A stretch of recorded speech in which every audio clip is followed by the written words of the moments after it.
Bom, olá pessoal, tudo jóia? É, eu sou Esdras Bispo, sou da UFJ, Universidade Federal de Jataí, e junto com Diego e Tassiana, somos membros do DEMUTS, Universidade Federal Rural de Pernambuco.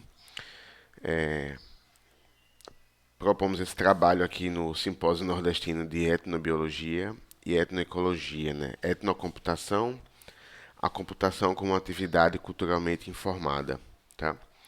Bom, a computação, ela, é, como área, né, a, posso dizer que a maioria dos seus membros, ela tem uma percepção de que a produção de tecnologia ela é neutra, né, e que a intenção e a responsabilidade do uso cabe, a bem na verdade, de quem usa essa tecnologia. Então, a intencionalidade do uso ela é de responsabilidade de quem utiliza. Então é de maneira semelhante a uma faca, né? De que o senso comum tem essa visão de que os produtores da faca têm menos responsabilidade do uso do que, por exemplo, os seus usuários, né? Então, quem usa uma faca, por exemplo, para cortar um queijo, é responsável se usa para cortar um queijo ou se usa para matar alguém, por exemplo, tá?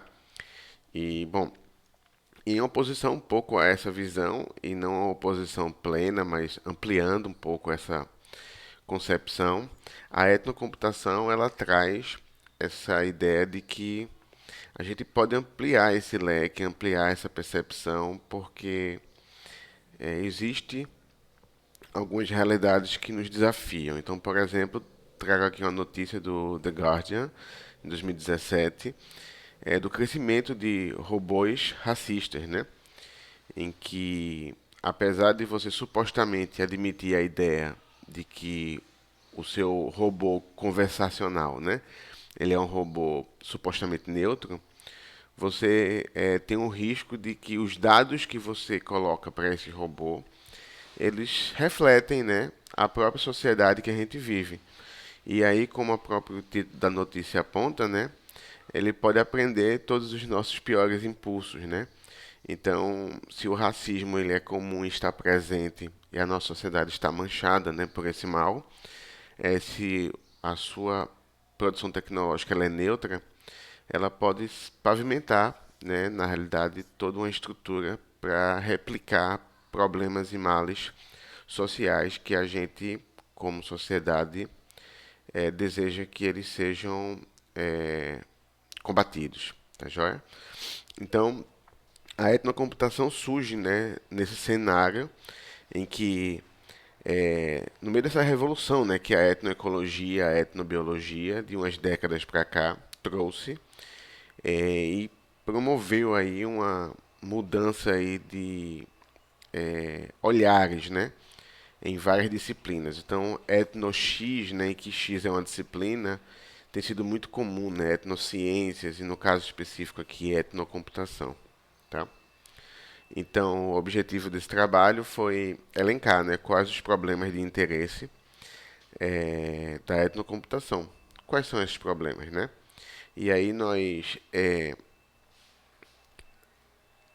investigamos dois trabalhos e queremos, a bem na verdade, né, a partir desses trabalhos e dessa pergunta, né, aqui, elencar uma ponte aí com pesquisadores de outras etnos, né, e também deixar claro que a computação também está interessada e tem interesse em compartilhar ideias e estabelecer pontos. Então, se você pesquisa outras etnos, etnociências, outros etnos X, saiba que tem interesses em comum que a gente pode de repente compartilhar como objeto de pesquisa, tá bom?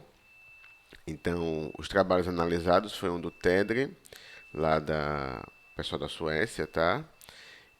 Um trabalho seminal 2006 e um trabalho bem interessante aí da CAFAI, pessoal lá dos Estados Unidos, lá sobre tecidos eletrônicos, tá bom? Então, bom, tentei estruturar alguns dos problemas aqui com esses três eixos aqui, né? Cultura, tecnologia e sociedade e suas relações. E vou tentar trazer aqui cada problema de interesse a partir desses três eixos, né? Então, elencamos 8 problemas de interesse, né? O primeiro é como a cultura e a sociedade afetam as decisões tecnológicas na produção de tecnologias da informação e comunicação, TIC, tá? Então, essa é uma pergunta mais geral dentro da etnocomputação. Então, cultura e sociedade, né, afetando aí as decisões tecnológicas. Estamos já partindo do pressuposto de que não há neutralidade, né, nessa produção, e como não há neutralidade, a gente está preocupado no como, né? Então, como essa cultura e a sociedade afeta essas decisões, tá? O segundo problema de interesse é como as comunidades locais se apropriam, né, de conceitos computacionais. Ah, então, agora é um olhar, né, de como essa tecnologia ela afeta de maneira específica um recorte da sociedade, uma comunidade local, tá? E tem vários conceitos computacionais que a gente pode colocar aqui em evidência, né? Posso colocar um, por exemplo, né, o conceito de armazenamento. E aí, comunidades locais utilizam, né, artefatos computacionais em que o conceito de armazenamento ele pode ser bem compreendido ou não. E aí, sua capacidade de se emancipar através do uso desse artefato tecnológico pode estar vulnerável, né, a partir da sua compreensão plena desse conceito de armazenamento. Pessoas usam muito os seus dispositivos móveis e normalmente, por exemplo, eles lotam, né? Dando um exemplo bem comum aqui, por exemplo, e tem vários outros aspectos que a gente pode colocar em evidência aqui, tá bom? O outro problema de interesse aqui é como o conhecimento intrínseco das comunidades locais pode enriquecer a computação como ciência, né? A, a própria produção, né, de artefatos tecnológicos, softwares e outros projetos dentro da computação já admitem hoje, né, uma boa prática já de projeto você incluir os usuários durante toda todo o projeto, né, do seu software, do seu produto.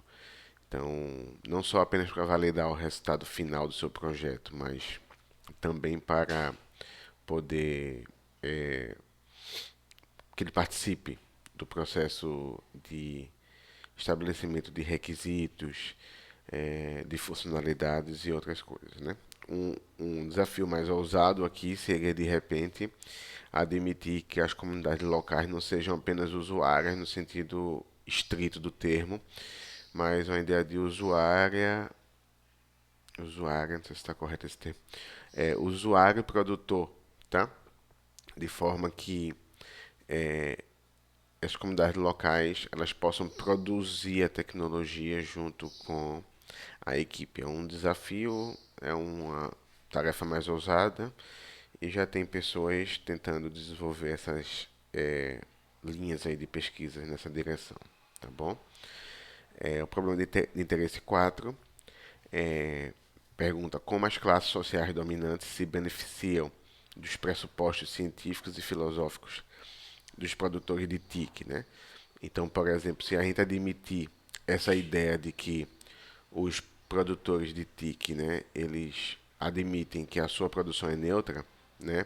Será que essa pressuposição ela ajuda, né? De alguma forma contribui para que em um sistema de operação as classes dominantes elas perdurem esses sistemas de opressão?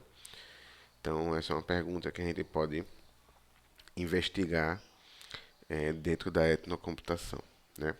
O problema de interesse 5, né, como a cultura e a ética dos profissionais produtores de TIC afetam os artefatos tecnológicos disponíveis em nossa sociedade, né? A gente já sabe, por exemplo, que alguns softwares, né, pelo fato de serem produzidos e serem desenvolvidos em sua maior parte por programadores homens, podem trazer traços culturais masculinos ou até machistas, né? Então, existem relatos, por exemplo, de agentes conversacionais que são mais tolerantes. Quando eu falo agentes conversacionais, estou falando de robôs, chatbots, né? São mais tolerantes a cantadas, por exemplo, é, em que o robô ele assume uma persona feminina, né? Então, e eu imagino, né? Dependendo do tipo de cantada, do tipo de abordagem, muito possivelmente, se a equipe de desenvolvimento não fosse majoritariamente masculina, esse tipo de tolerância talvez não fosse tão permitida ou tão aceitável assim, tá bom? Problema de interesse 6, né? Qual a relevância e o impacto, né, da atual produção tecnológica em relação às reais necessidades de uma dada comunidade local, né? Esse problema se dialoga com outro problema que a gente falou antes, né? E é uma pergunta interessante sobre a quem, né? A quem interessa, bem, na verdade, essa produção tecnológica. Essa pergunta do para quem, né? A quem serve, né? Essa produção, ela remota, né? Outros tipos de perguntas e pode apontar, né? De repente, algum sistema de operação implícito ou alguma estrutura, bem na verdade, que não permita que a voz, né, de um dada comunidade local esteja sendo mais evidenciada, por exemplo, tá?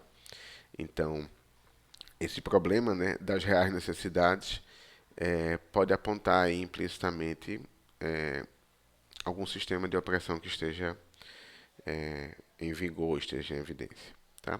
E o problema 7 e o problema 8, né, eles são mais, vamos dizer, mais costurados, vamos dizer assim, na ideia de etnocomputação, envolvem de uma maneira mais macro aí todos os três eixos, tá? E aí o 7 vai dizer como promover práticas computacionais locais que integrem e dialoguem com a cultura de seus membros, né? Então, a ideia agora é trabalhar, né, um problema que realmente costura esses três eixos de maneira bem forte. E aí surge esse conceito aí de prática computacional local, que é uma prática computacional que ela emerge aí dentro de uma comunidade local e levando, por exemplo, a problema 8, né? Que é como construir TIC, né, com e não apenas para, né, as comunidades tradicionais. Aí é um tipo de comunidade local mais específica, né, indígenas, quilombolas e outros grupos tradicionais e povos, né? Então, a pergunta aqui é um pouco vai para uma direção interessante na ótica de você admitir que a produção dessa tecnologia, né, esse é um desafio muito forte, né, e não simples de ser atacado, mas como você promover que a produção dessa tecnologia seja com e não para, né, uma perspectiva mais emancipadora, né, não bancária, né, usando os termos de Paulo Freire aqui, tá bom? Então, pessoal, é isso. Agradecemos pela oportunidade de estar aqui no Simpósio Nordestino de Etnobiologia e Etnoecologia, né? Então, agradecimentos principais ao DEMUTS, tá? O Grupo de Pesquisa de Desenvolvimento Educacional e Multimídia Sustentáveis da UFRPE e também ao FJ, né, por estar permitindo que eu esteja aqui apresentando esse trabalho para vocês, tá bom?